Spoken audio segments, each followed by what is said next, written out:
Hey everybody, welcome back. This is going to be a project video, and in this video we're going to build a round purse.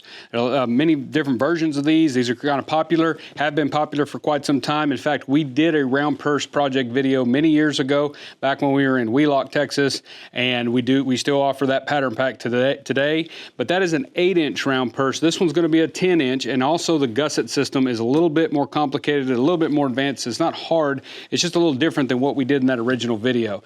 That original one that we did, I did it pretty much like a rope bag, but it was just kind of really small, and the zipper that I installed was very simplistic. The way we did it was very simple. It wasn't a whole lot to it, and since then I've learned a lot about zippers and gusset systems and just bag making in general from our friends at Makers Leather Supply and different things like that. And so we thought we'll give it another whirl, and we're going to go ahead and try. I made Claudia a while back. We had made her a 10-inch, and it just gives you just a little bit more room. It's still not a huge purse or handbag, but it does give you a little bit more room. So we wanted to give that a shot and go ahead and do a new pattern pack and a new video on that. So that's what we're going to do in this video. I've got a couple of them here that I made. I made 2 or 3 just to get the gusset system just right, and I'm really happy with it. I really prefer the way we install the gusset in this video than other ways that I've done it, because it gives you a little bit more flexibility there as far as your sizing and things like that, as you'll see in the video.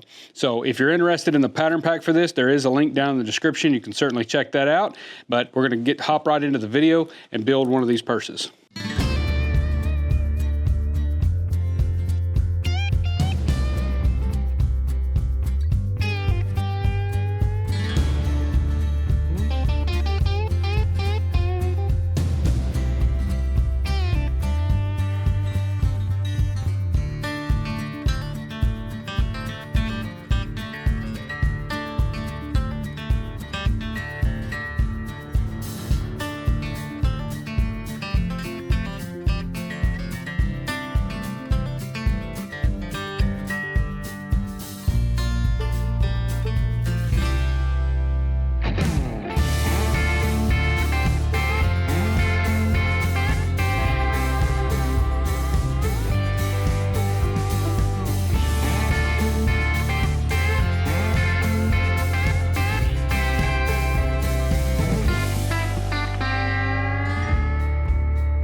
Okay, so we've gotten our body pieces, the veg tan round 10-inch circles.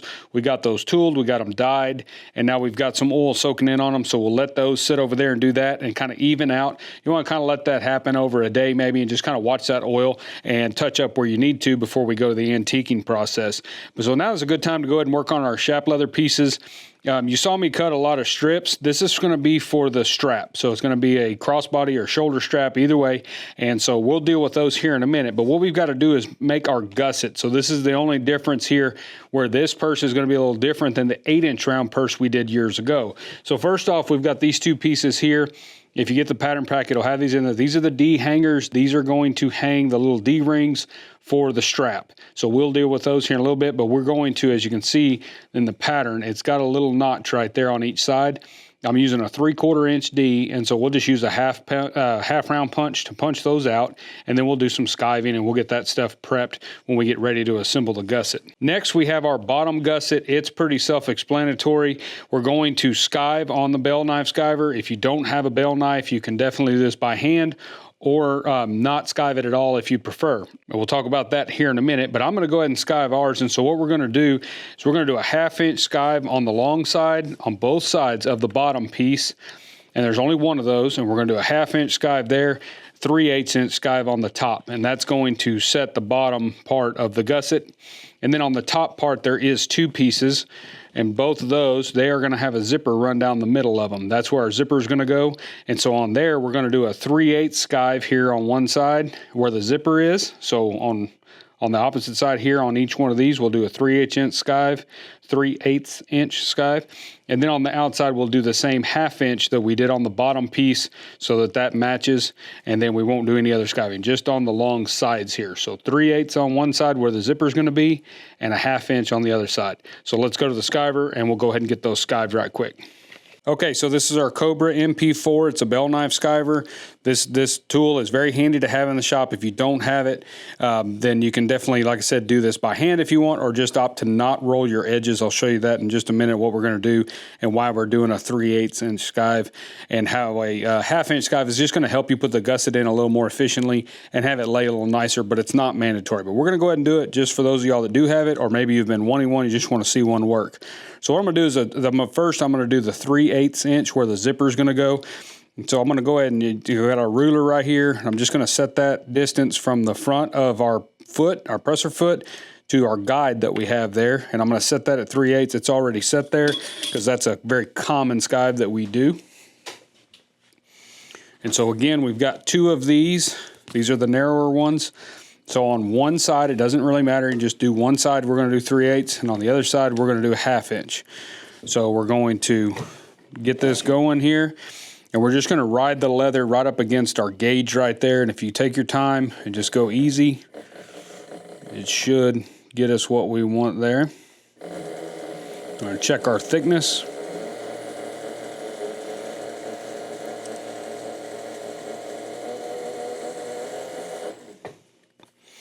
Now on this, I've already done this because I did this on another project here recently, like within the last few days, and this is a very common thing here. So I already had the distance set with this knob up here. That's going to set our how much we're taking off, and I've already got that set. So hopefully you can see in there as far as where we took it off. That's about 3/8 of an inch, and then it's fairly thin. So what that's going to happen is that's going to roll over really nicely whenever we do that rolled edge there where the zipper is going to be installed. So it just makes a little nicer edge right up against the zipper where you don't have this type of edge here. You could certainly do that. It's not going to be a problem, but this is a little bit of a step up gusset system on this bag, so I want to show you that. So we've got that one. We'll go ahead and do the other one.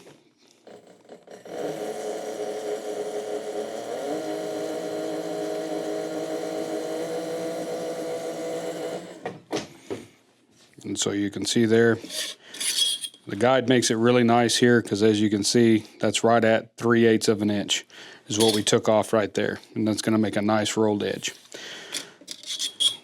So now what we'll do is we'll go ahead and push our guide back a little further because I'm going to do a 1/2 inch. But we are not going to take off quite as much on that on this skive. So this is more for just for allowing this, when you put it in there, it's going to make a nice bend there when you install this gusset. And so we don't need to take off a ton, we just need to take off a little bit. So I went into the cut room and just got a little piece of scrap of the same material here just so we can test. I like to do that just to make sure that I'm not taking too much off. That might be just a hair too much. You always want to do that with some material, and that way you've got a little test piece. Just make sure you're going to take off the amount you want to take off. And that's about right there. We don't need a lot. We just want it to make that bend a little nicer, just a little cleaner, a little easier. So that's going to be just right. So on this bottom piece, we're going to go ahead and just go, we're a 1/2 inch in now instead of the 3/8. It's not that critical. It's just something I like to do.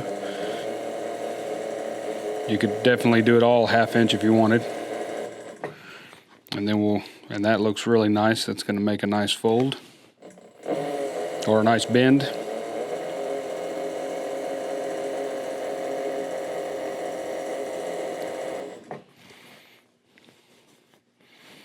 And so then we'll come over here, and now we've got to do the opposite side of our zipper pieces. We'll catch those.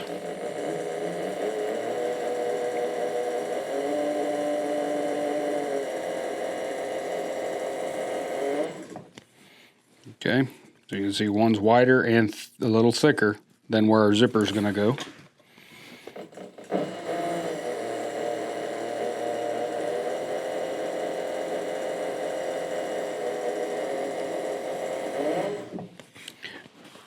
Now, one thing that I missed was that we do need to do a 3/8 inch skive here because we are going to roll the top of this. So I'm going to reset this.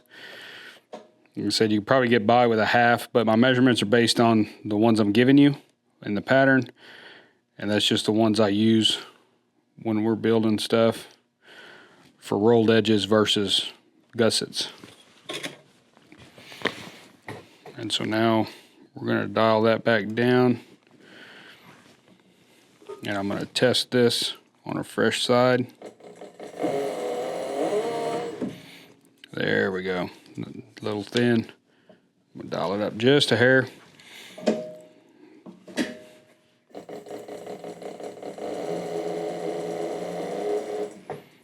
Okay.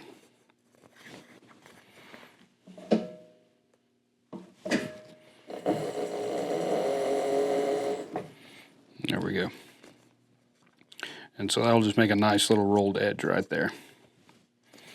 Now, as you can see, that made really, really short work of skiving those edges. A lot of times whenever, and I did too for 20 years or 15 years before I got a bell skiver, is we usually don't bother doing these little rolled edges or skive because it's so labor intensive to do it by hand. If you're good at it and you like doing it, it's very, very good to do, but a bell knife skiver can really, really save you a lot of time in doing that. So again, not mandatory, but like I said, what's going to happen is when you install that gusset, it's going to make a nice bend right there and give you plenty of room to sew, so it'll be easier to sew on the machine with less leather kind of in the way in that area where you're stitching.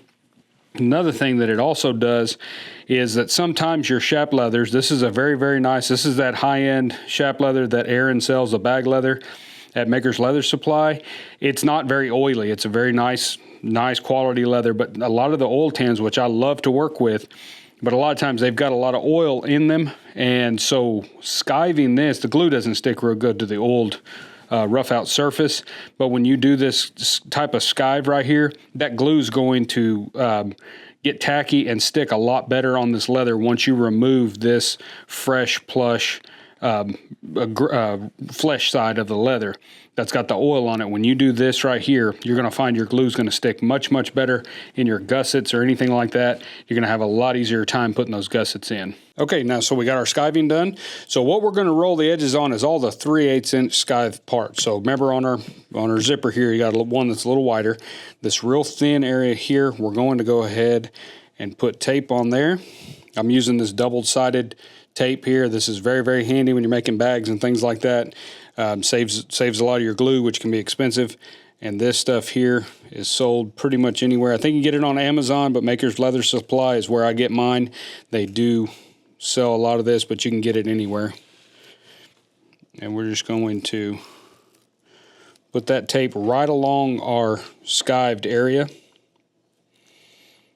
right where the skiving stopped.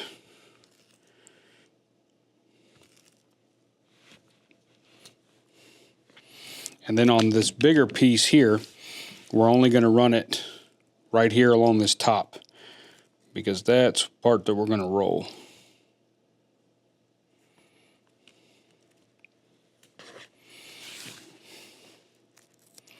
And now on all my gussets, I always mention that you want to fit those gussets on for the project. So you're going to fit the gusset, dry fit it, kind of is what I call it. You're going to do that before you make your final cuts. On this gusset system, you can go ahead and do these the size that I gave you in the pattern, because they're going to overlap. You'll see in a minute. And so you have a little bit of play there. So we're still going to fit them for final assembly of the gusset system. But as far as cutting these out, I usually have my gussets, I say they're cut long. You're going to have to put them on the project and trim them off to where you need them for your material and your project. But on this one, you can go ahead and cut these out true to the pattern, and we're not going to have to do any trimming. So we can go ahead and put all this together.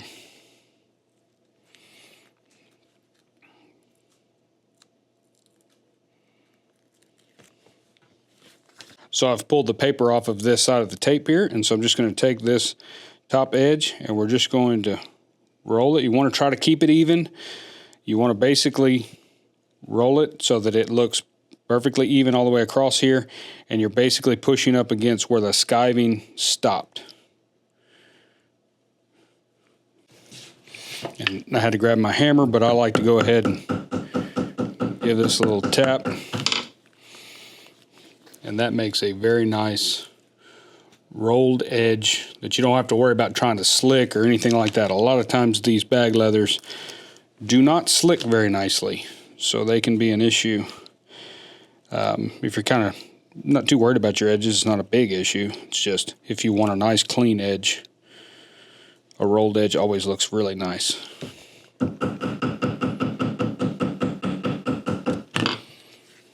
And there we go.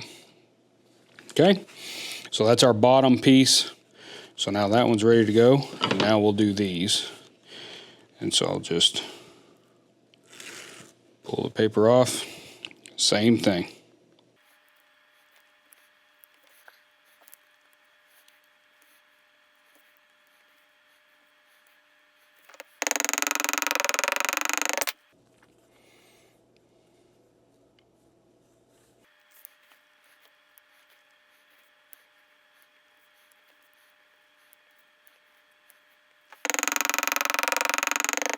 Okay, so we've got our two pieces here. We've got this is basically considered one. Here in a minute we'll put the zipper in. That's going to make that one, and you've got your bottom of your purse. So now we'll get a zipper made for that. Okay, so we got our zipper material here. This is the really, really nice zipper that Maker's Leather Supply sells. It's a very, very smooth zipper. It's got a little better quality pull on there. I may have mentioned this in another video, but if you're doing a really nice bag, I highly recommend getting this one. And if you call up there, they can tell you the name of it. I'm sorry, I don't remember the name of this, but it's just a lot better quality zipper, and it glides way easier. It doesn't hang up. But any zipper, number 5 size zipper is what we're using in here. Not a big chap zipper or anything like that. But buy the higher quality one that Maker's Leather Supply sells. It's a very, very good quality zipper. I really, really like this. This is the one he uses in all his classes. So what we're going to do is we're going to make it the size we need here for this. So I'm just going to basically mark right there. I'm the same length as I am on my leather piece here. And I'm just going to make a couple cuts on the tape. Everybody's got a way of doing this, but this is how I do it. And then we'll go past our little cut there a little bit. And now I can get in between the teeth, and I can cut that. So now I've got my zipper. Be sure you don't flip one around. Keep them running the same way, because they do have a particular direction that those teeth run. So we can get rid of that tape.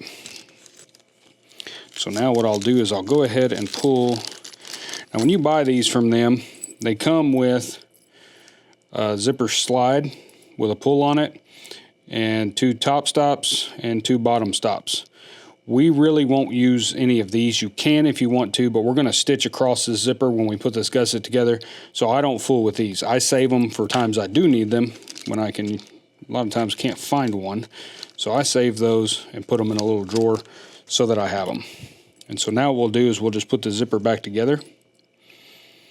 And they also have a very nice little tool that Claudia uses all the time. I still haven't used it much, but I'm putting these zippers together. But I just kind of line them up, slide the zipper pull on, and I'm good to go.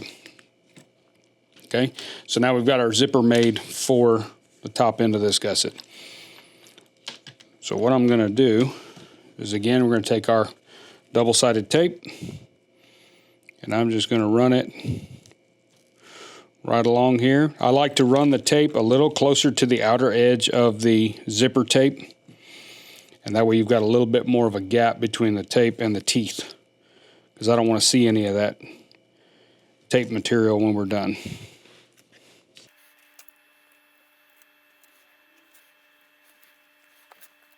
Okay, now I'm going to do this one side at a time. So we'll pull that paper off. I'll take one side of our gusset. We want to take the side we rolled, and we will start right here at the end.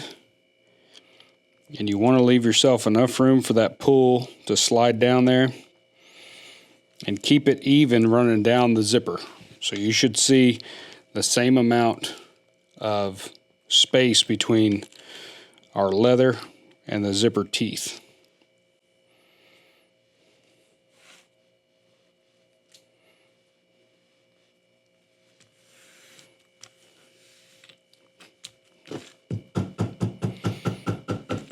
One tip when you are, I like to tap this in with a hammer just to make sure we've got good contact with that tape. When you're doing that, be sure you do not hit your teeth. I have gotten a little too crazy there with a hammer, and you'll bust one of them teeth on there, or kind of mess it up a little bit. But as you can see there, you can kind of see how much space I have between the edge of the leather and the teeth. You want that to be consistent, and we want it to be the same on the other side.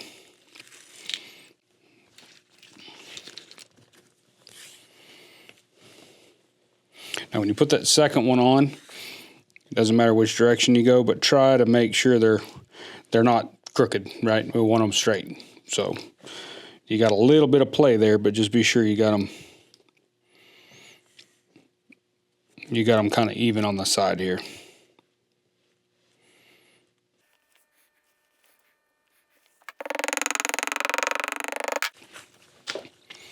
So that's our top portion of our gusset. That'll be the top of the purse.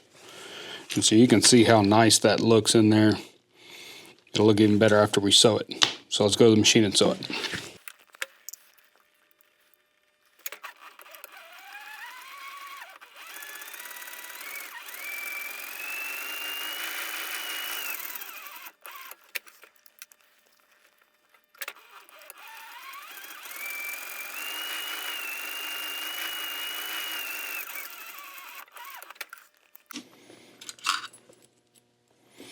My zipper pull came off while we were at the sewing machine. It's not a big issue, because all we've got to do is just separate it, and then we'll get it put back on right quick. You could sew these separately if you wanted to. They don't necessarily need to be together. I just put them together so they stay together. And we just put that back on there. Be sure our thread's out of there. And that's together.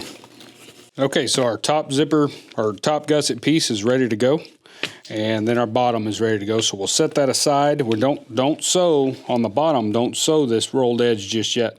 We'll sew that whenever we actually fit the gusset and complete, get it all completed and ready for installation. We'll sew that. So we'll set that off to the side. Now we're going to work on these hangers. And what I'm going to do is we're going to take just a half round punch. Any one will do. And I've got it marked already, but as you can see, like we showed a minute ago, these have these little indentions there. That's going to set our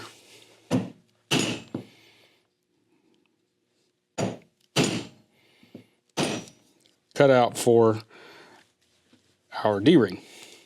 And so if you're going to use a bigger D, just make this hanger just a little wider for that to compensate for your D. Okay. And there's one right there. And we'll do this one.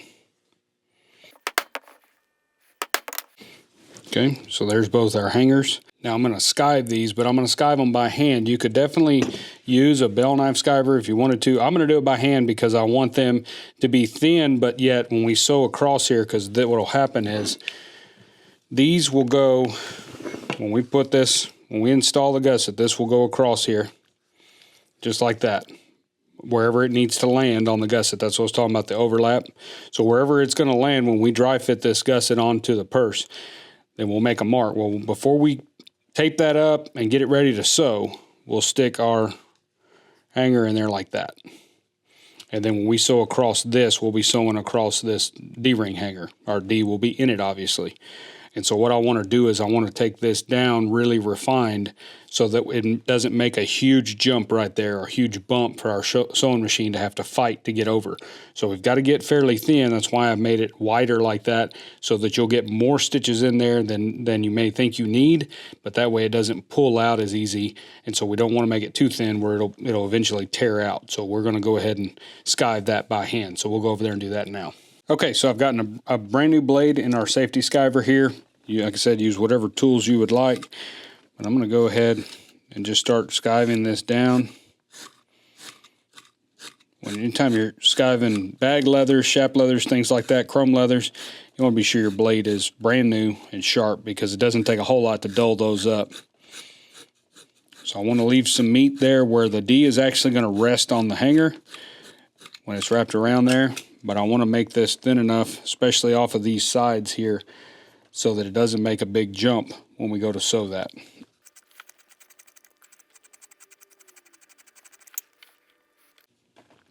So as you can see right there, we're still fairly thick where the D is going to be pulling, and I've got enough spread here, obviously by the size. I've got more meat in the middle than I do on the outside. That should make a nice transition as we come across that to sew it. So we'll do the other one the same way.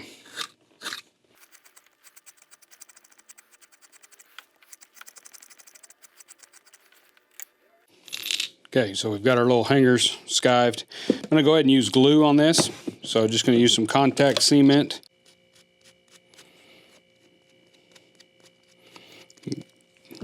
Glue these up right quick. And get these put together so they're ready to insert later whenever we start putting the gusset in.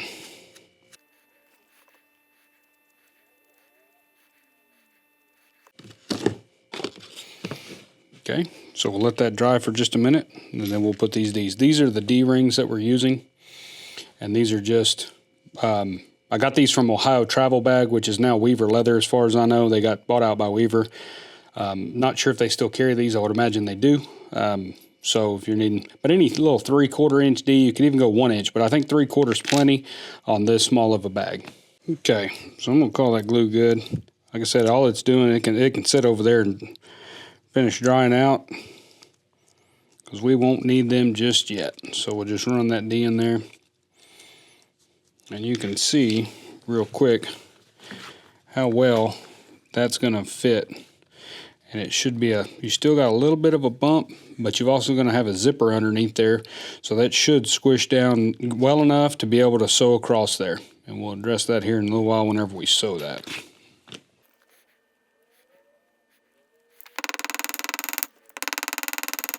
Okay, so now we're going to work on the strap for the purse, and this is the strap that we're going to be making for this particular bag. And it is, the long side is roughly about 47 inches cut length, and then you've got this hanger here for a snap. This is the kind of snap that we're using here, as well as a 3/4 inch buckle. So it's 1.5 inches wide, and then I tapered it down for a 3/4 inch buckle. I just thought that looked nice.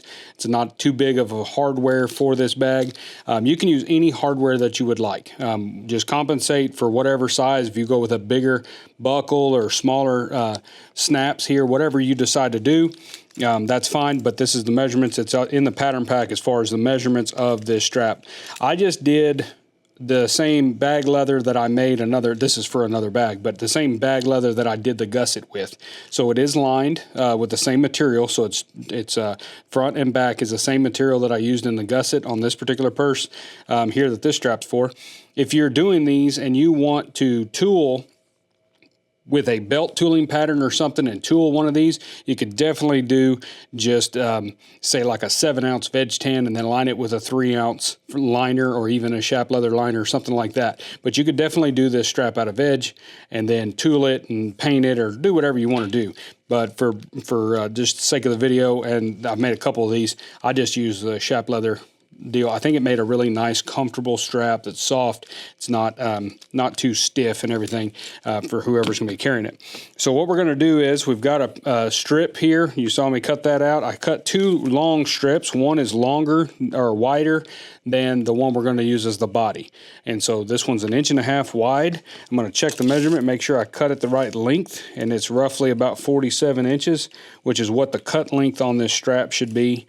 And so I'm just going to go ahead and true it up over here on this end. I made a mark, and I'm just going to true this up a little bit because it is a little long. And so we'll cut that piece off.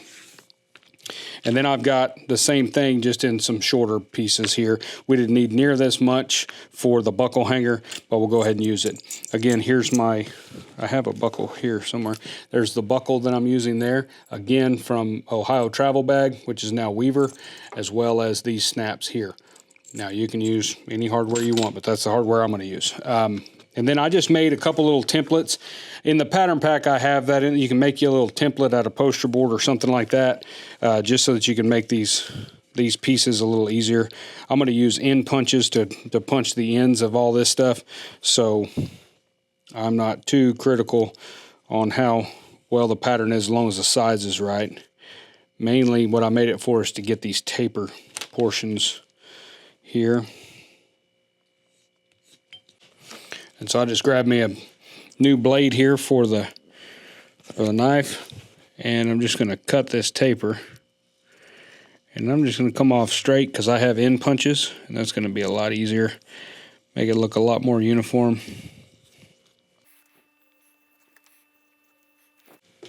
Okay, there's our buckle side. And then on this long one, we'll get the right one here. So this is going to be this one here, short piece. We'll go ahead and cut our liner right quick. Okay. So there's our buckle piece with liner. And then this is our strap. That is the liner. Got to kind of keep these separated. And this is I like to pick the firmer end when you're dealing with Shap leather. I like to kind of pick the firmer end for the side that has the holes. So this is going to be the snap end.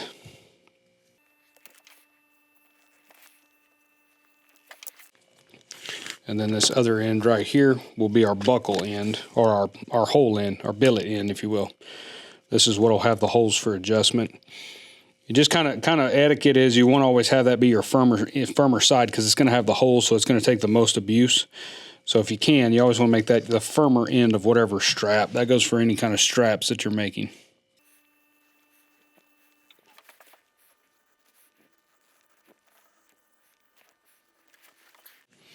And then, like I said, we've got our piece for our liner. We'll set that off to the side. We're going to carry this back to the cut room on our punch block, and we're going to punch the ends of this.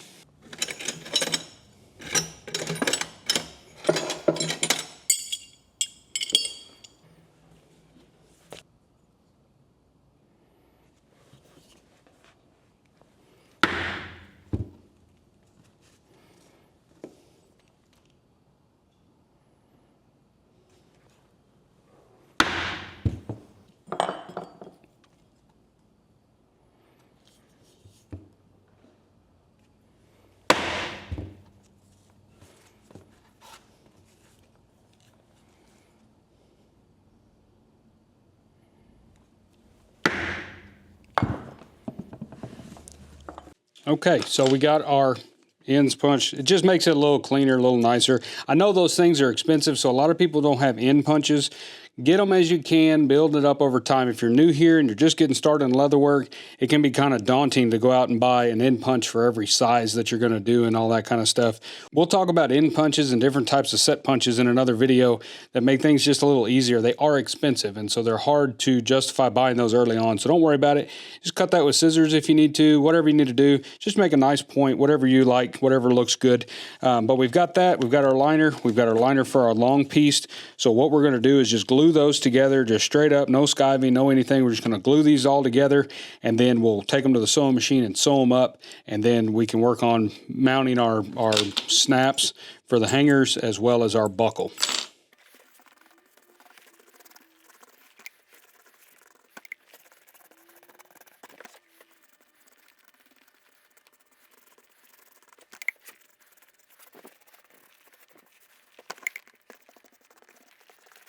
Okay, so we gave that glue a little bit of time to dry, and so we're just going to glue these together.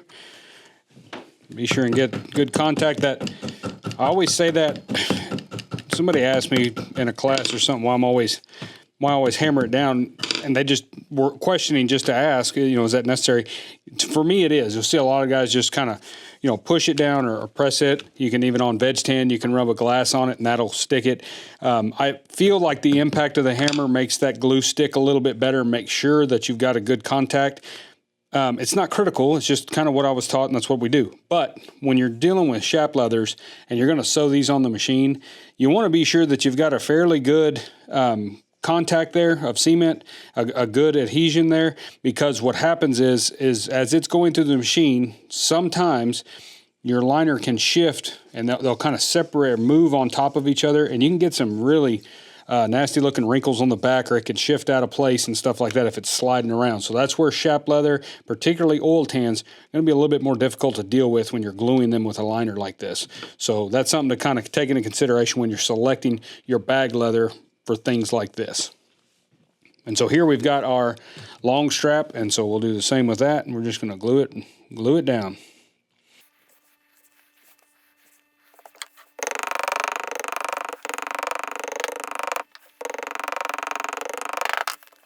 Okay, so these are ready. I'm not going to mark them, groove them, anything like that. Obviously, it's shap leather, but we'll take them over to the sewing machine, and we're going to sew those.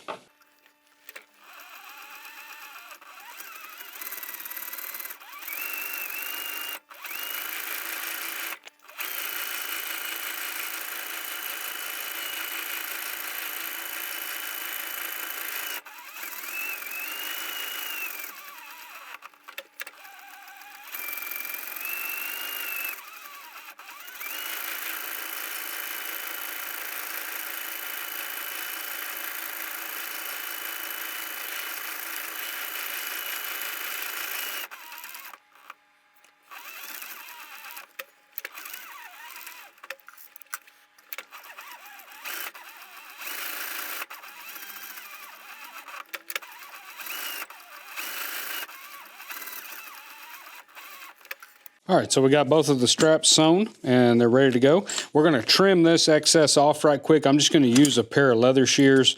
We did do a video on how to sharpen these, so if you have a few pair of these sitting around in your shop or something that are dull, you can definitely sharpen these. Just kind of a little plug right there. We did do a video here recently that shows how I go about sharpening these. But I'm just going to trim them off with scissors. I find that be probably the easiest way for right now. And we'll just get them trimmed, and then we will edge them and slick them and all that here in a little while, because we're about ready to work on the when we edge and slick the main body pieces after we antique those. So we can do all of that stuff at the same time. I like to do all of my edge work at one time just so that I can get it all over with, everything's slicked, everything's edged, and I don't have to come back or go back and forth to the sander and doing that kind of thing. So we're going to get these trimmed up, and then we'll move on to the main body pieces.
Okay, so now we've gotten our main body pieces. We got them all antiqued, oiled and antiqued.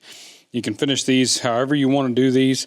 We've got them oiled antique. What I'm going to do is we want to put some center marks on top and bottom of both of our front and back panels. And then we want to find center on our bottom gusset and center on our top gusset zipper assembly. So what I'm going to do is I'm going to do these first because these are going to be the easiest. All we're going to do is we're going to do on each end, and you just want to find center on this. And so I'm going to go right there at 7 7/8. Just want to check that.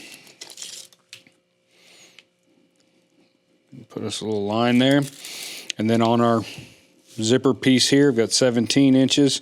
So we'll do 8.5 right there.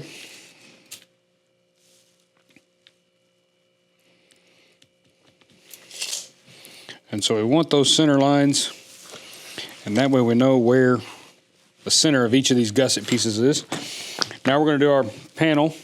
On this front panel, it's a circle, so you can kind of do it however you want to do it. If you have a brand or initials on there, you're going to want to obviously make sure that that's straight up and down. This one, it's not as critical.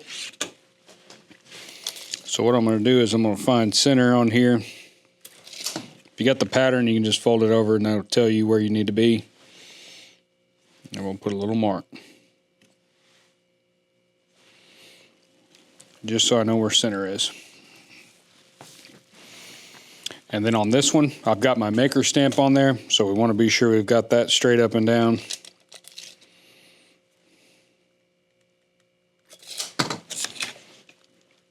And then I'm going to have to make sure that I'm level. Now, if you're on a bench, I'm going to eyeball it, but if you're on a square bench, you can use a square. I don't have my square handy with me right here at the moment, so we're just going to eyeball this.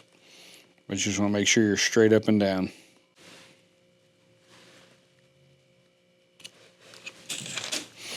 And then I'm going to carry that line on both of these to the back side.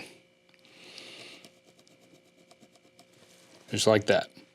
Because that's where we're going to be gluing the gusset on, so I need to be able to see where that mark is. So we'll do that on both of these. Okay, so you can pick either panel. I'm just going to pick the back panel here, and or the front panel actually. I'm going to do the front panel because I tooled it, so I want to make sure I've got plenty. It may have stretched just a hair, and really they're roughly the same size. It really didn't stretch all that much. But anyway, we're going to use this one. And so what we're going to do is I'm going to take my glue here, and we're going to put just a little bit of glue all the way around one of the panels, and then we'll put glue on one side of each of our gusset pieces, let that get tacky, and then we're going to fit those here because we need to know where exactly this overlap's going to be. And so we're just going to fit it on one of the panels. That'll tell us where we're supposed to be, and we'll be good to go.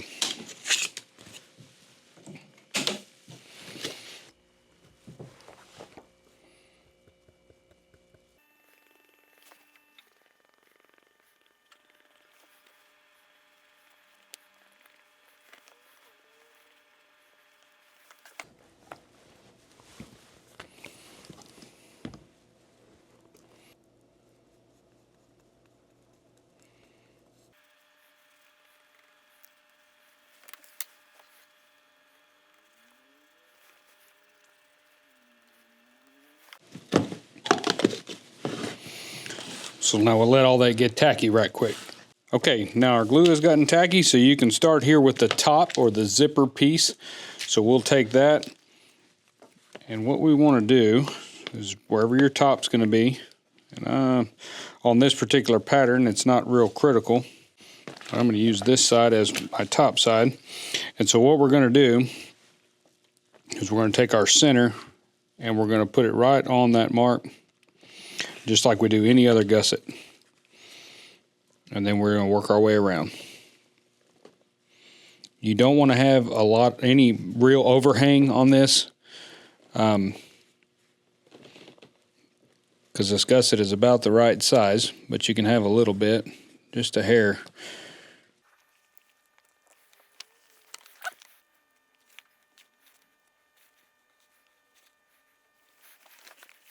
So we've gotten our top on there. Now we'll work on the bottom. But we're going to pull all this off, so it's not going to stay on here. All we're trying to do is get our overlap correct. So we'll put our center to center there.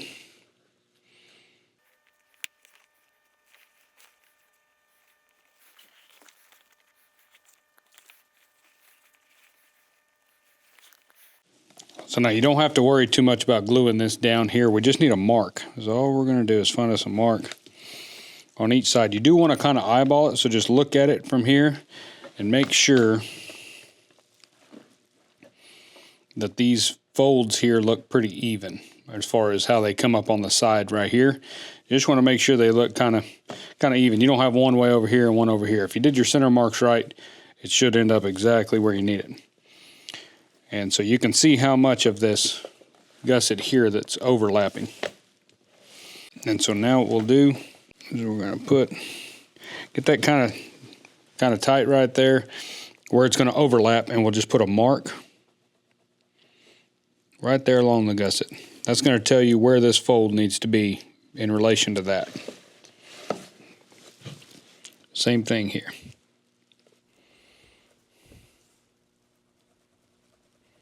So now we can pull that off. Should have our marks. Got one there and one there. So now that basically tells us that will go there. And all we've got to do now, if they're the same, these two pieces are the same, so we can kind of go by that. Now about 1 3/4 inches up from the edge there.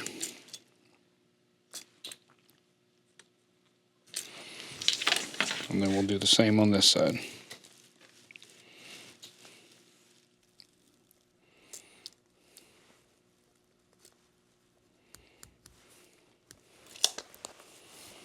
So now that we've gotten those marks on there, now we can move forward and completely assemble our zipper. So, but before we do that, we're going to want to take down this leather right here and skive that down on the zipper piece, because it's going to overlap, so we don't want it to leave a bump right there inside the edge.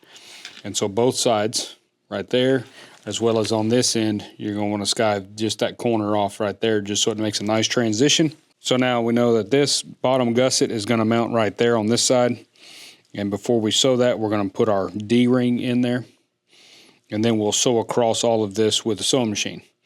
Before we do that, we've got zipper teeth in the way, so we'll have to use a tool to remove some of those teeth right there where the stitches are going to go across, and that way we don't break any needles. So I'll show you how to do that next. Okay, so now our next step, before we put this bottom piece, we're going to have to attach all of this so that we make one complete gusset. Before we do that, since we're going to have to stitch across the top here, what we want to do is take out these teeth right here so that when we sew across there, we don't hit any of the teeth and break a needle. Now what I'm going to use is this little tool right here. You can get this at Maker's Leather Supply. I'm sure some other places carry some of these. It's got one end for a number 3 zipper, I assume, and then one for number 5. I wasn't aware there was number 3, but makes sense. But we're going to use the side that's a number 5. And all it does is it busts the teeth out very easily. So you don't have to fight that and tear up the tape and everything else to try to get that out. Now I did mention earlier that we weren't going to use the bottom stops. So these little stops right here, I said we weren't going to use them, just put them away. You'll need them at some point, but I decided to go ahead and use it on this because I've built a couple of these purses, and even though the D will be in the way, there's still a chance that that zipper pull could go a little bit too far, and then the zipper could get untracked. And so just to keep that from ever happening, we're going to go ahead and use the stop. Simple enough to put in. So we're going to do that now on this other side. I've already done this side. And you can see there's no teeth there, so we should be able to sew across that very easily. So what we're going to do first is I'm going to keep the zipper pull down at this end. Now, I'm not an expert on zippers, but I'm afraid if I bust these teeth out and then try to track the zipper pull back, it might not track back since there's teeth missing. It might do it. In my mind, I feel like it should do it, but to be safe, what we're going to do is mark it, and then we'll track the zipper pull back, and we'll attempt to bust the teeth out with the zipper separated. But you want to be sure that your zipper pull is obviously inside your 2 stops. So what I'll do is I'll just put my bottom gusset piece on those marks that we made. I'm going to take a permanent marker, or any marker that you can color the teeth with, just so you know which ones you need to take out. And I'm going to take out 2 to 3, maybe 4 teeth underneath where this ends right here. And then to make room for the stop, I'm going to go ahead and take out the next 2 or 3. You got to kind of eyeball it and see what works the best. But you just need some room for that stop to be in there. And so we'll just black out those teeth. I don't know if you can see it in the video, but they're blacked out right there. I know which ones to take out. And so now we will take our fancy little tool here, and you're going to have to stretch that leather out of your way.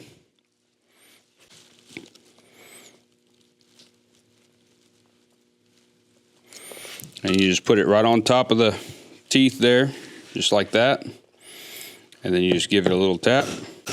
You don't have to get too crazy with it. And it's going to bust those teeth.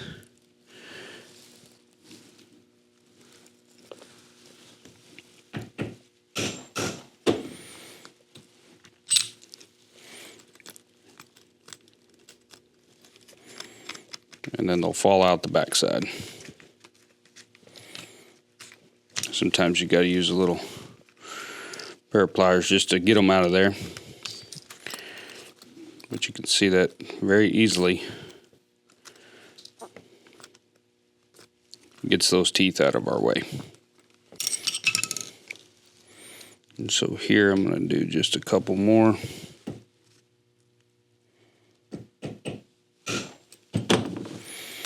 With this little tool, it does not take a lot. You don't have to really beat it to death to get those out of there. But you do have to hit them correctly. If you don't hit them just right, they tend to want to hang out. Now I'm going to put this on there and make sure I've got room for my stop.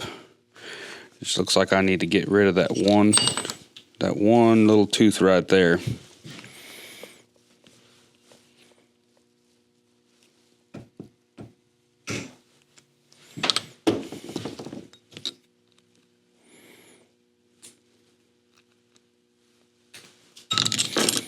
And I just realized that I did not move my zipper pull.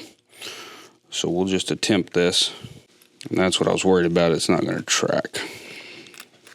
Okay, that was just a little mishap there. Like I said, I talked about that. I knew that. I had a real good feeling that wasn't going to backtrack. You can go forward on them and put them together. You can't go backwards, I don't believe. So I wasn't able to back that zipper, over that spot there and then keep it going. So all I had to do is kind of a booger, but what we did was we just took the stop out of the bottom right here, undid the zipper completely, started it over, and it tracked perfectly fine over this void right here. And then we just stopped it shy of where we are there. So what we'll do is now we'll put our stops back in, and we should be good. So when you do this, before you bust these teeth out, go ahead and back your zipper off. Or the easier thing to do would be just to take your zipper pull all the way off of there, leave it out of there, but the zipper together. Do all of your teeth breaking and getting that off and getting that ready to go. Then separate it, slide your your zipper pull on there, and then put your stops in. That would be much easier than trying to do it with the zipper separated. I'm not sure how well. I haven't used this tool a whole lot. Claudia's been using this. She got it from Aaron, and they used it in class on breaking these teeth. I always just kind of used side dikes and busted them out, and it was kind of a pain in the butt. So it's a very handy tool, but I haven't used it enough to know if you can bust those teeth out efficiently with the zipper being separated like that. I think it works really good when it's together. So for future reference, when you do this, just take the zipper pull all the way off, but once you zip the zipper together, take the pull off, then make your area there where you need to take teeth out, then separate it, slide your pull back on, then put your stops in. That'll save a lot of heartache right there. Didn't take me very long to do that. It was just a pain in the butt. I had a nice pull on this end and had to take it out. So now we're going to take our little zipper stop, the bottom stops here, and I'm going to put them as close as I can to this side because this is going to go over that little void right there. So what we're going to do is just bump right there, that last bit of tape. You want to try to put these in straight, just so that they look nice, even though you might not see these very well.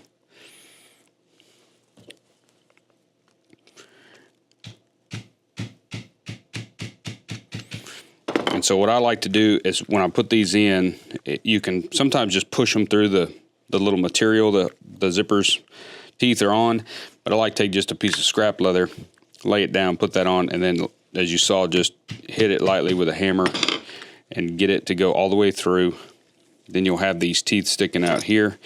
Just take a pair of pliers, get them started towards the center, just give them a little squeeze, and then you can put it on your anvil.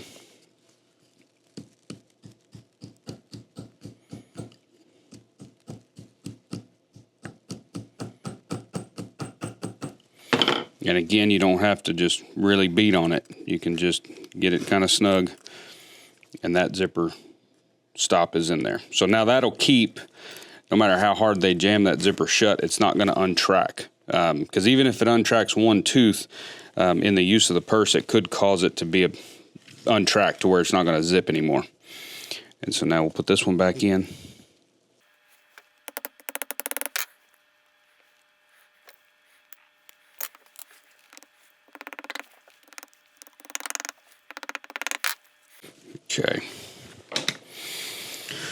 Okay, so now we've got stop on each end. Our pull can't come off. So now we're ready to attach our bottom here. We just want to check, make sure we're going to be clear of teeth so that we don't hit it with a machine. So now what I want to do is I'm going to unzip that, get that pull out of my way just a little bit, and I'm going to kind of feel or see where this needs to go. So we're going to put, you may see a little bit of difference in your distance on the side. Just center that up a little bit. And it's leather, so you can stretch it to get it where you need it. That's about where I want it. So now I'm going to slide this D-ring in there. And you want it centered right over the zipper. So now I'll hold the D-ring down, pull that up, make me some marks so I know where it's going. I'm going to use a little piece of double-sided tape. I'm going to use the wider stuff for this, just so that it's a little bit more secure. I don't want that D-ring wobbling around while we're trying to sew this. And then we'll just tape that in there right where it goes. Now I'll take our smaller zipper tape. So before we do that, like I mentioned before, you want to take this corner down.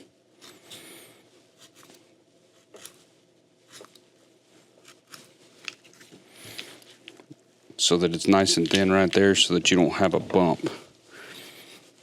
Because it will be underneath our bottom gusset, so we don't want a big drop off right there.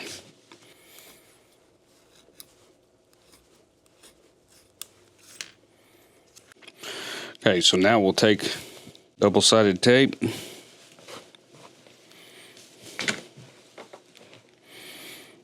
And you could use glue on this depending on what material you're using for your gusset, but I find this tape's a lot more efficient, just quicker. Put that on our marks.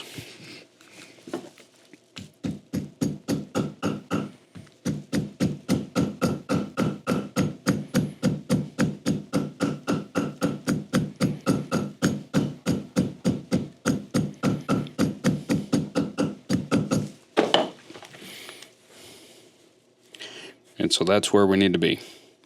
Now I'm going to sew this one, and then we'll come in and do this one, because sometimes they'll try to come apart on you. You might as well just do one at a time.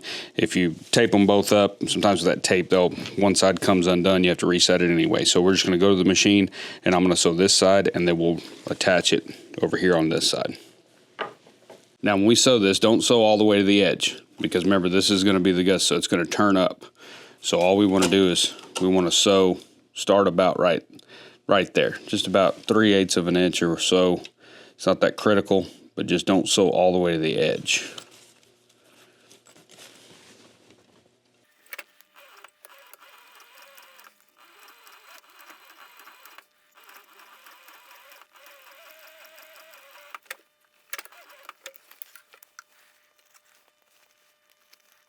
Clip these stitches.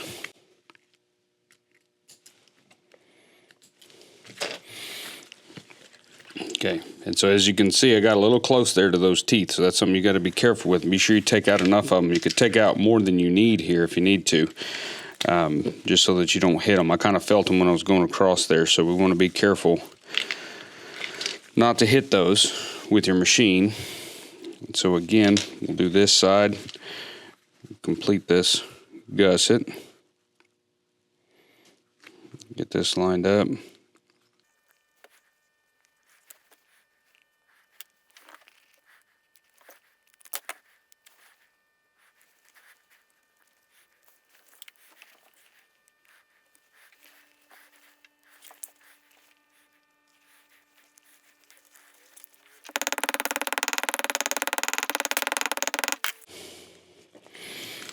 All right, so there's our gusset. Now we'll go to the machine, sew this side right quick.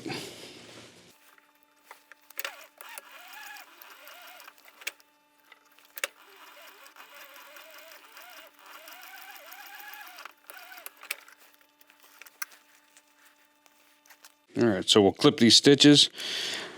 I want to make one little suggestion. If you have more than one machine in your shop, I did this on the last one, and on this one I wanted to kind of keep it simple because not everybody's got multiple sewing machines. And if all you've got is a class 26, you'll need a class 26 to build this.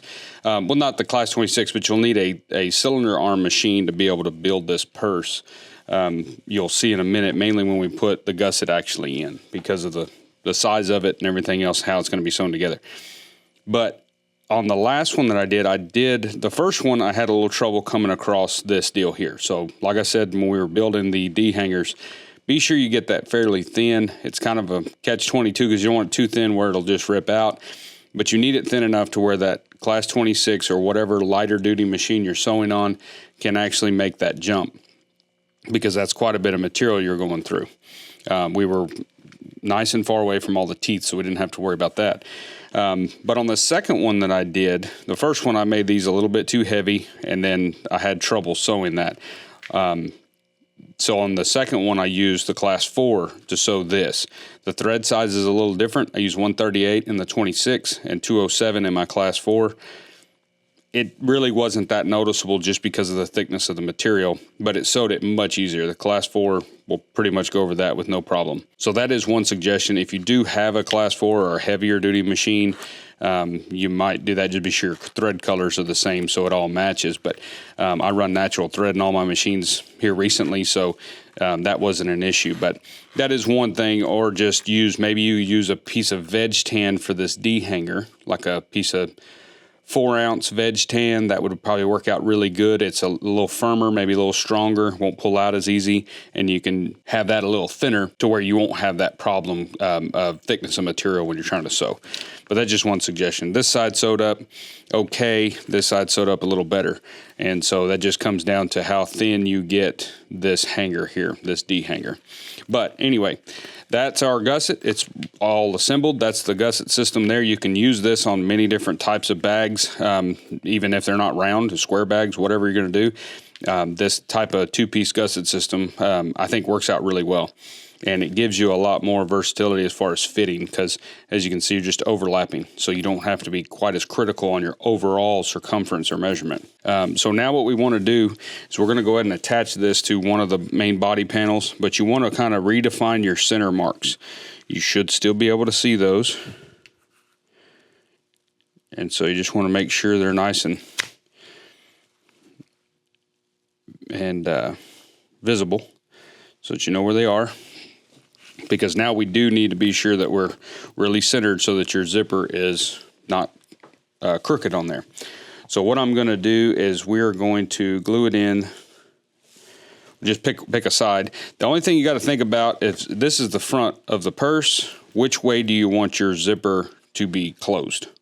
Is it towards the front of the bag or towards the back of the bag if a right-handed person's carrying it versus a left-handed person's carrying it?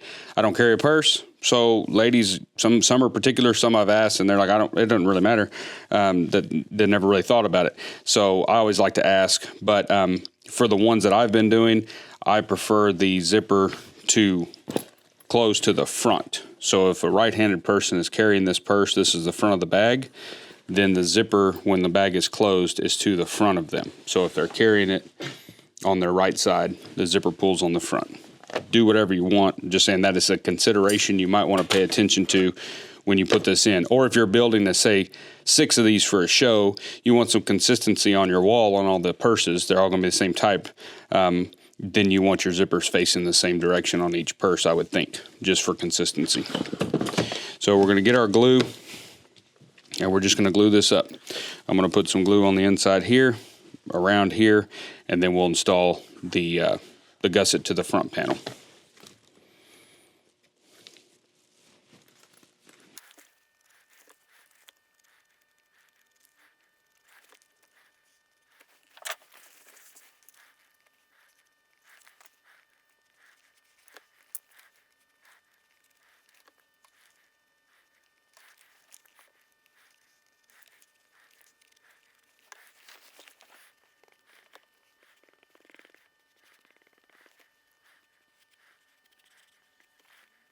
Okay, now this front here, we're going to use that as our top of our deal. Like I said, if you've got a brand or initials or something like that on there, obviously you want to make sure you have it straight up and down. Just kind of pay attention when you're putting this on. And we use our center mark here and start it right there. And I like to go just a little ways on each side.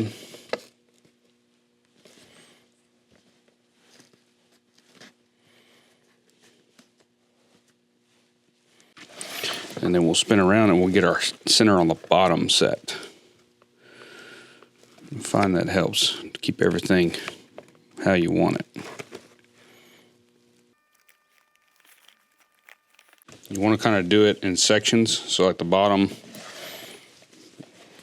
the top, and then work your sides. If you just start here and go all the way around, you're going to pull that gusset that way. We've probably talked about that in other videos where we've added gussets, like the rope bag video.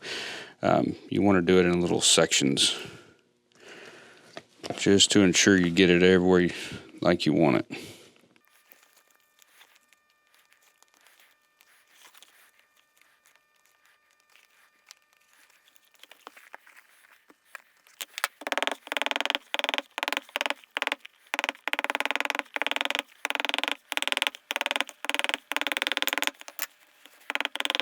Okay, so if you remember, we used the bell skiver and we made that 1/2-inch skive along the edge. You can see here how much nicer that angle is when you do that.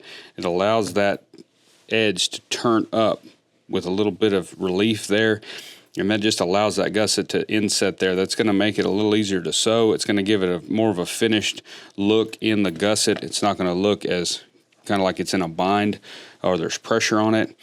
I just really like how that works out for any type of roll, seam, gusset, edge, whatever you're doing. That really does help. So it's kind of hard to do if you don't have a bell skiver, because it's time consuming as heck to do that by hand. But if you do have one, or at some point can justify getting one in your shop, it will be helpful for stuff like that. And so I'm not going to groove this. I'm going to use my edge guide. And so one thing I want to do is kind of be sure that I've got everything even around here. And I'm going to use my edge guide on there because I don't use one. I've seen a few comments of folks and people ask me, it's like, you have those edge guides on those machines and you never use them. So we're going to use them in this video. I've been playing with them. I didn't have a guide for many, many years, and so I'm just used to not having one. And but they are very helpful, and so we're going to go ahead and use one on here. If you are using a guide, I don't recommend grooving your stitch line, just because if you're off just a little bit or the edge guide pushes you a little this way or that way, you're going to get out of your groove. And so you want to be sure that that you stay in that groove, so I'd rather do that freehand. So if you are using an edge guide, especially on small products, it's not necessary to groove your stitch lines. I just like the way it looks because I groove so many things on saddles. I'm just used to seeing that. But anyway, we'll go to the sewing machine. We're going to sew this on here. Then we'll come back and attach the back panel.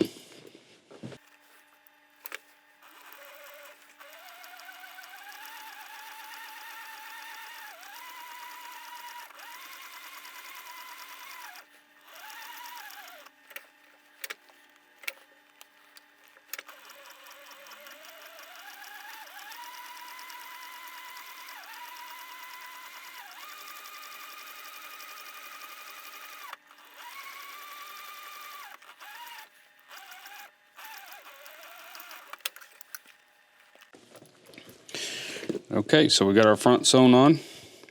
See, that edge guide worked really well. Does work very well. I usually leave a lot of feather on things that I put together, so sometimes if I want to use, I've been using it on like some gunslings and things like that, and once I get it assembled and glued together, I'll actually trim that feather off just so the edge guide has something solid to ride against. One thing you got to be careful with is be sure that you've got your liner, whatever that might be, glued down and attached very well, because you now don't have that visual of that little bit of feather hanging out. So if it scooches in for some reason, you'll miss the liner on the back side when you're sewing. So that's the only thing to be careful with. But here on this gusset, I was checking a few times to make sure we were where we needed to be. We caught everything. You got to be a little careful when you get to this overlap right here. Just make sure that everything's lined up and that the bottom plate on the machine doesn't push that gusset overlap there. Now, if you want to, as you see, this is pretty separated. If we wanted to remedy that, you could take just a little piece of double-sided tape and just put your little piece in there, or glue, whatever you'd prefer, and then glue that down, just so that it's not separated like that. Because that's what I was checking on. I don't know if you could see on the video, but there was one point I was making sure that this hadn't moved or gotten folded back or something like that. So if you want to do that just to ensure that doesn't happen to you, that's absolutely fine.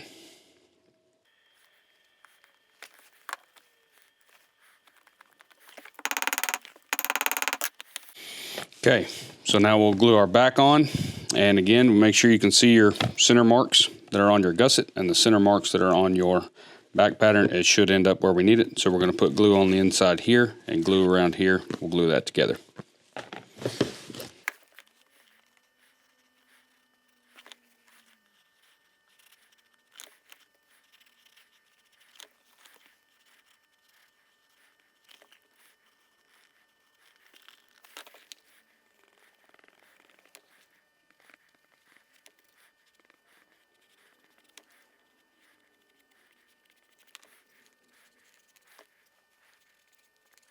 So again, you want to make sure if you got your maker stamp on the back or anything, you want to make sure that's straight up there where you want it.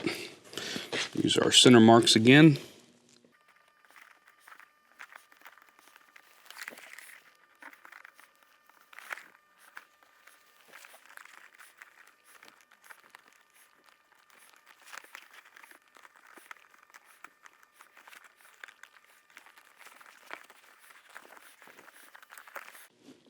If you've got a little bunching here, because maybe the distance is a little different between the back panel and the front panel, you've got just a little bit of gather right here, almost like the gusset maybe just a hair big right here.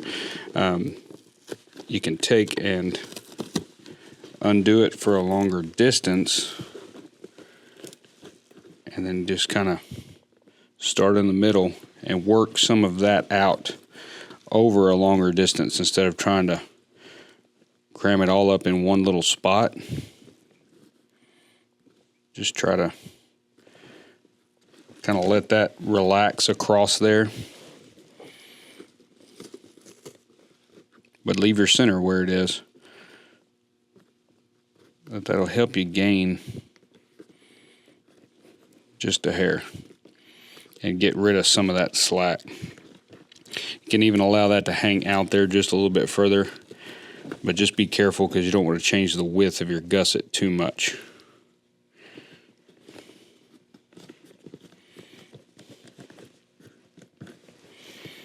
So you can see there now, it looks a lot more relaxed. It doesn't look quite as bunched up there like it did.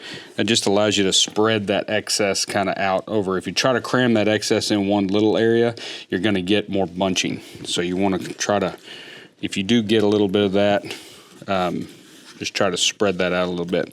And then once we get it glued together, I like to look at it and make sure that the distance of the gusset looks about the same all the way. It should, right? If we cut it all right, it should, but you might notice a little area there where it's a little wider right here. It's a little bit wider. That may be part of our issue with that little bit of gain. So I'm going to go ahead and tuck that in just a little bit further out. That's also going to help us with our excess. And that'll even up that spacing right there.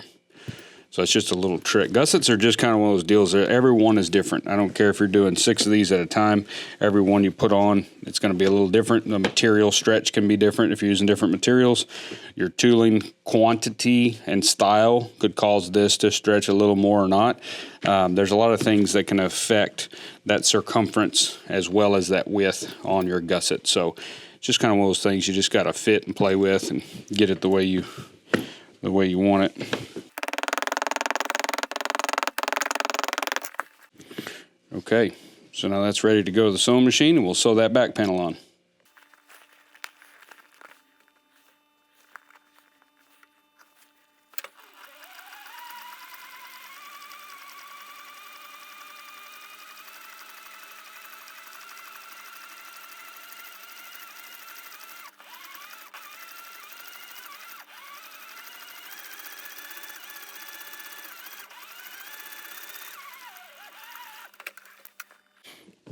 Okay, so the purse is all sewn together. Now we're ready to do our edges.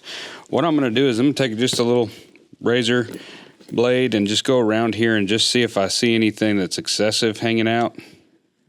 Just go ahead and get that taken off. It's not that critical. If you've got a big sander, it'll probably sand it off, but I like to trim it.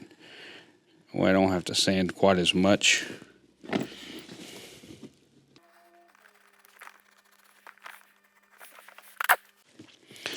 But now we've got our body, we've got our strap already made, so now we can go to the sanding machine and we can go ahead and sand all these edges at one time, and then we can work on our edge work, and this purse will just about be done.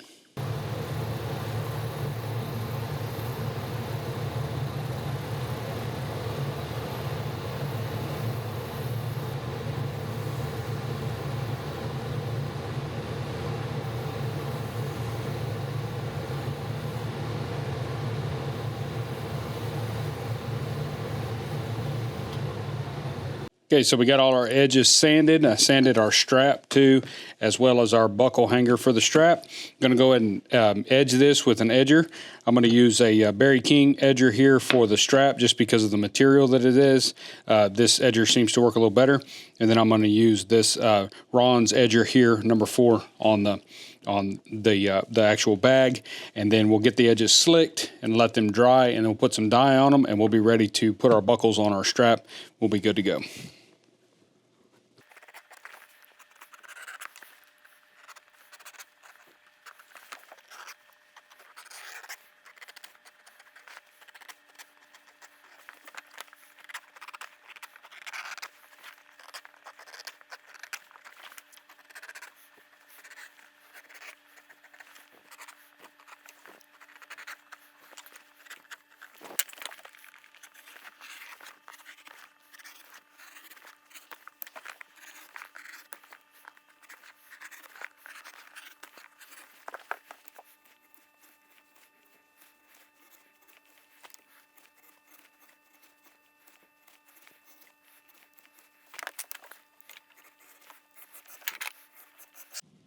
So on the strap parts here, since it's all this bag leather, the edges don't slick real nicely with just the soap and water or another type of edge solution or something like that. I found that just this Tokeno, which is pretty popular in the leathercraft deal online, it works really good. And this is about the only place I use this is just on when it's just like a bag type leather or a shap leather, something like that.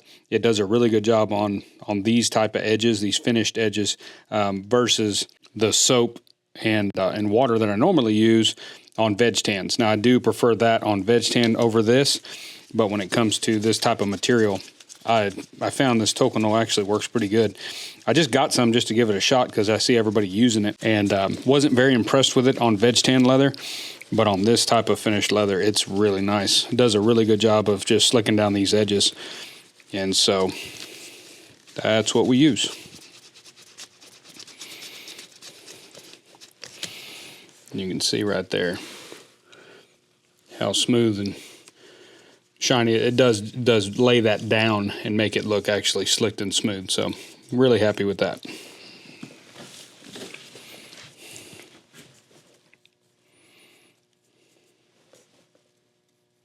All right, so here on the body of the bag, I'm going to do my normal slicking process, which is just water in this little cup here.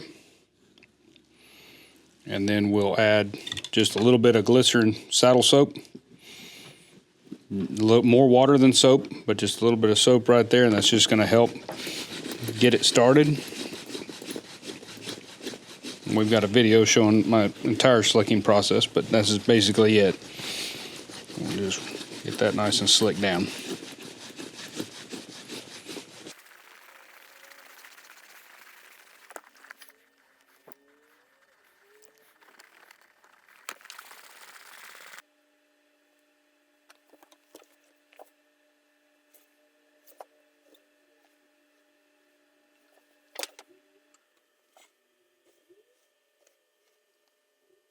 All right, so now we're going to mount our buckle here. And this is the type of buckle that I chose to use on here. You use any hardware you want, like we mentioned earlier. But we're going to go ahead and mount that on here. And I'm just going to punch one hole. This is a number 2 hole.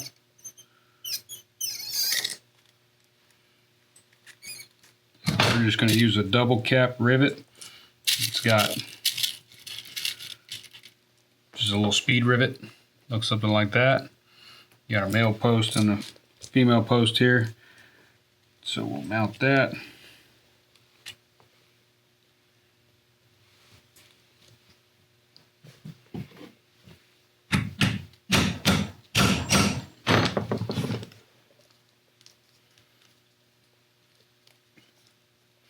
There's our buckle. And then now we got to mount our snap. Same thing there. Just kind of fold that over.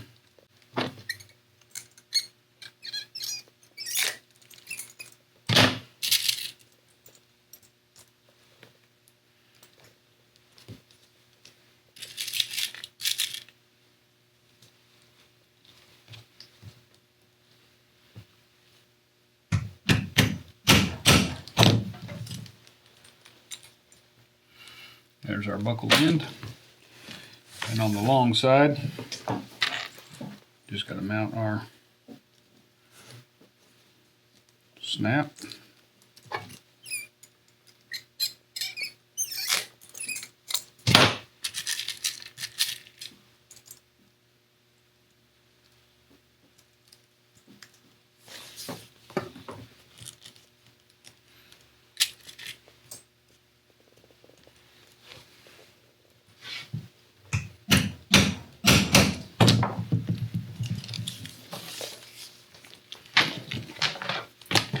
And on this end, we're going to punch our holes. I think I have the holes in the pattern pack, but what I usually do is I just put 3 fingers from the tip right there, like that, and that's where our first hole will be. And then I'll do 1 finger width there between. And that will usually give you about a 1-inch spacing, which is usually most things, headstalls and things like that, we do about a 1-inch spacing there. I usually set that in the center hole, just like on a belt.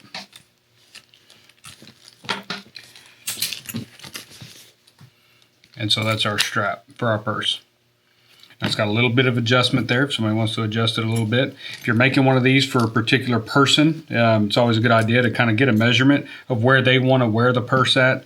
You know, if they're going to do it crossbody or just off the shoulder, how low they want it, and you can kind of get your own measurements for how long you need to make this strap. But this length is a good average size, is how long I do most of my purse straps, if they're just single purse straps. There's that, and then we'll wrap up the body, put some dye on the edges of that, and we'll be done.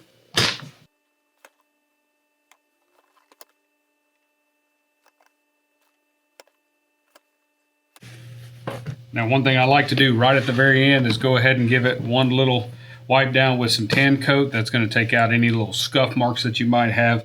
It'll brighten anything if it's been dusty, you've been working around on it and stuff like that. It's just going to brighten it all up. So we're going to give it a little wipe down. Be sure and get the edges real good. It's going to make the edges shine that much more. We'll do the strap as well and give it just a nice little wipe down.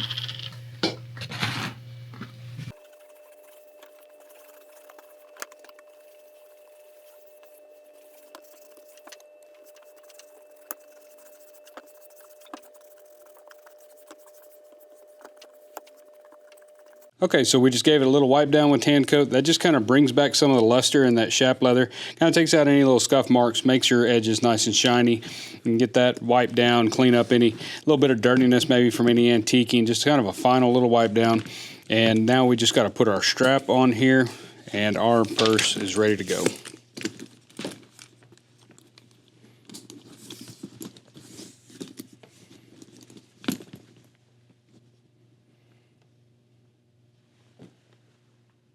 All right, guys, so that's building a round purse. Not a whole lot different than the way we did it in that original video years ago, but the gusset system, I think, here looks a lot more professional. It also gives you a better place to mount your Ds for your strap.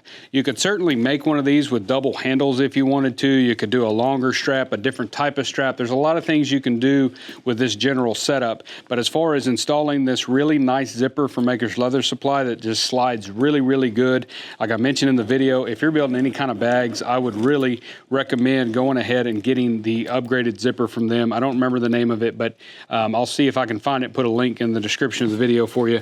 But that zipper is really good. And then the purse goes together a lot easier as far as your gusset and measuring, so you don't have to be quite as particular because there's some overlap right there. So all in all, I think it goes together a lot easier and just looks a little more professional. Also, too, a 10-inch circle gives you a lot more room to do a lot of artwork. So if you're interested in making some of these, and if you want our pattern pack, we do offer a pattern pack. Links down in the description. As usual with all of our project videos, all the cut patterns are in there for the strap, the gusset pieces, the front and back, all that. And then there's also a bunch of tooling patterns in there as well. Some full floral ones, corner sets, things like that for this project in particular. But I want to thank you guys for watching this video. Be sure to go to dgsaddlery.com, sign up for the Leathercraft newsletter, and we'll see you guys in the next project video.